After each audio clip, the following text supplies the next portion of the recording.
Ashamaa harka fuunee akkam jirtu nagaa waaqayyo bakka jirtaniif kallattii jirtanitti isiniif haa ta'u isiniin jechaa warroonni hin beekne yoo jiraattan ani kennaa jaalalaa jedhama. Isiniin jedhaa warroonni mana kiyya maatii hin taane subscribe like gochuudhaan maatii ta'a warroonni duraan turtan share gochuun dagatinaa like tuquun dagatinaa isiniin jedhaa akkasumas warroonni koomantii na jajjabeessaa turtan guddaa galatooma galanni keessan bilisummaa yaa ta'u isiniin jedhaa uummata qaalii uummata jaalalaa. Isiniin jedhaa akkasumas immoo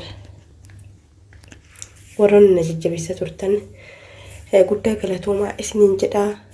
Egaa har'a kanan qabadhee isinii dhufee akkuma agartanii torbee kana wanti deemaa jiru wanta baay'ee nama gaddisiisuu fi nama jibbisiisuu wanta dhaga'uu fi arguutti hin tolle maaliif jennaani bakka haati ilmoorraa adda baate ilmoon haadharraa adda baate waan baay'ee tokko nama gaddisiisu haadha fi ilmoon adda ba'uun ga'aa ulfaatu laaladha sanumaan daa'imman xixiqqoo isiniin jedhaa.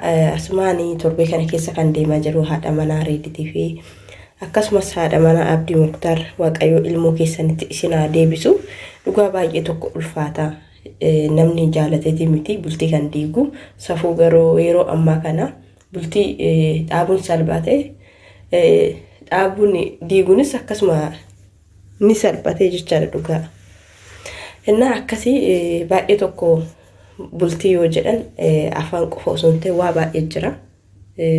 Kana keessatti immoo akkuma agartan gasamoonni kana wanti deemaa jiru waan baay'een tokko nama gaddisiisu. Maaliif jennaani baay'ee tokko nama gaddisiisa. Akkuma agartanii haadha firoo fi magee agartanii jirtu osuma irratti waaqayyo abbaa manaa keessanii fi bultii keessanitti gaa'ela keessanitti isin haa deebisuun jedha. Sababni isaatis namni jaalatee yookaan ati toleetii miti gaa'ela ofii kan diigu ani akka kootitti dursumas erga diiguu maaltu ijaaruu fidee yaa rakkoo isaan jidduu jiru isaanumatu beeka. Isaanumaaf rabbii qofa beeka rakkina isaanii.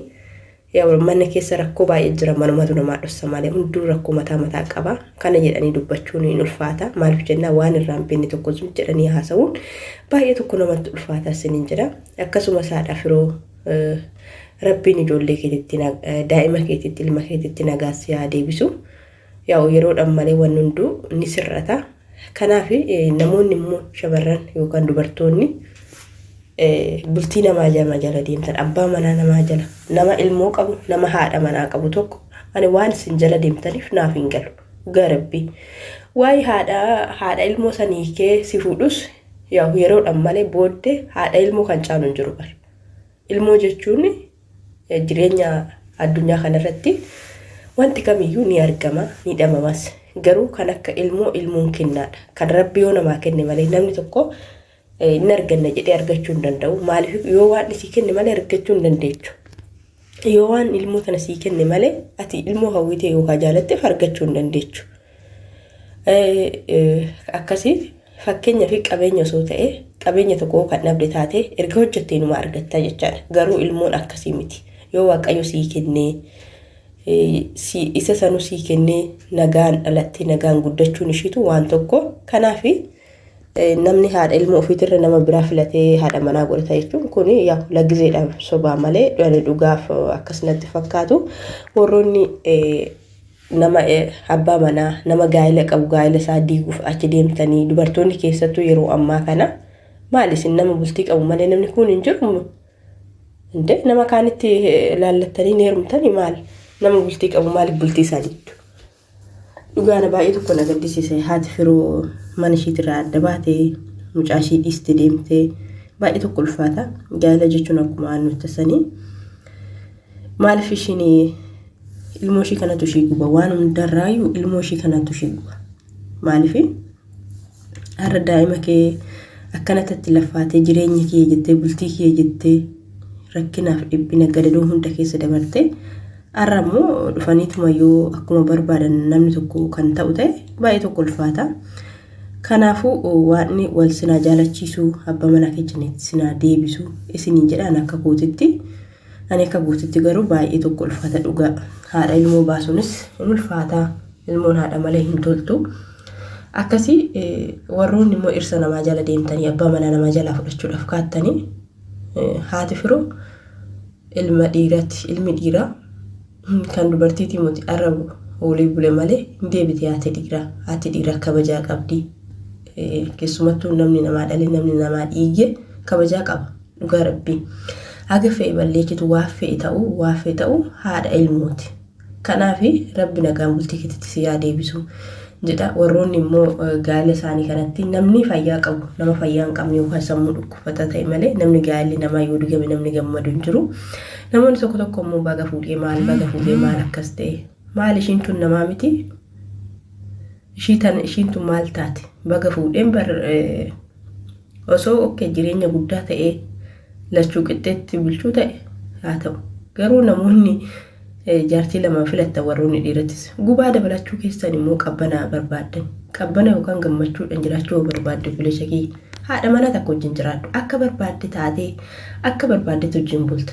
Garuu ishii dubartii lammataa sana fide hoo jette asii siin dubartiin si jaalattee si kabajjutuni adote shamarra biraa yookaan dubartii biraa irratti ilaalte ishiitu diina keeti.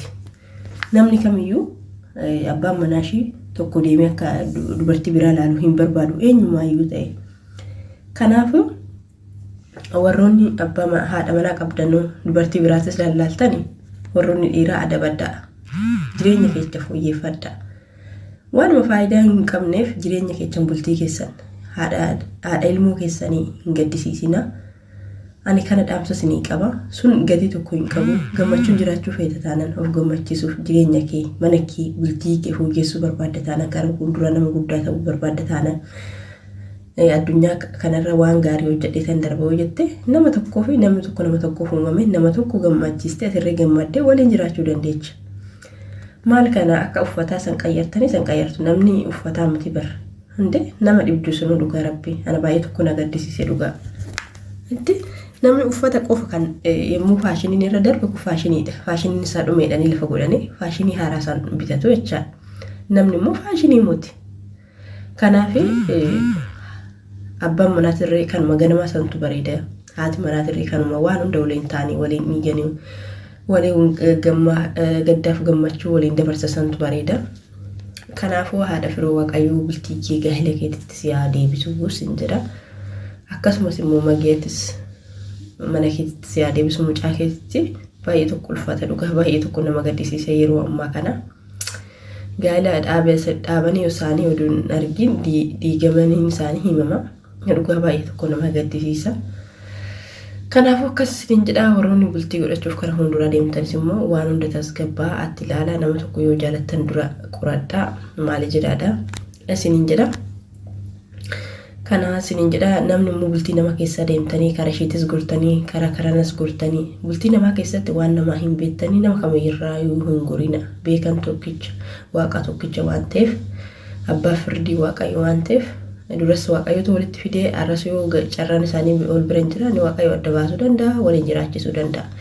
Keessumattuu warra daa'ima qabu bultii namaa keessa hin galina. Namni bultii namaa diigamu bultiin isaa tiree zooree bulee hinuma diigama. Isiniin jedha gaa'ela namaa keessa hin seeninaadha warroonni asas karasis deemtanii harkaa cabacabdan booddee abbaan manaatiif yaate mana inuma walitti araaramu lagiseedha fakkaachuu danda'a. Yeroodha walitti muufachuu danda'u walitti aaruu danda'u. Garuu zooranii inuma walitti araaramu rabbi walitti isaan araarsu. Keessumattuu nama ilmoo qabu haadha ilmoo fi abbaa ilmoo adda hin baasini baay'ee tokko ulfaata.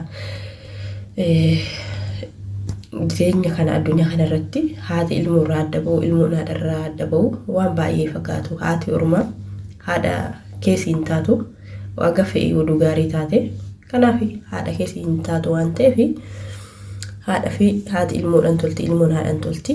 Kanaaf adda isin hin baasinii isin jechuu barbaada. Waaqayyo walitti isin haa deebisuu isin haa gammachiisuu hamtuu isin hin argini. Namoonni muzum jettaniitu maasii achi karaa lachuu deemtanii achi oftanii kana gaarii gootanii kana hamaa gootanii gadi ta'a rabbi araara haa buusu gaa'ela isaaniitti isaan haa deebisu jedhaan malee waan biraa karana isa hamaa gootanii ishii gaarii gootanii warroonni immoo ishii hamtuu gootanii isa gaarii gootanii sirrii muti.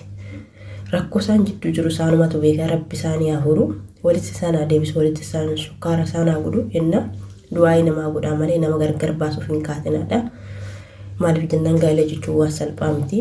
Yaa isaanis jaalataniiti miti yookaan yaa seexanumatu gisee tokko tokko walitti nama buusuu danda'a waan ta'eef Kan isiniin jedha uummata qashtii uummata jaalala bultii namaa keessa warra deemtanii seechi bucaan gadi taa'aa isiniin jedha akkasumas immoo shamarran dubartoonni immoo abbaa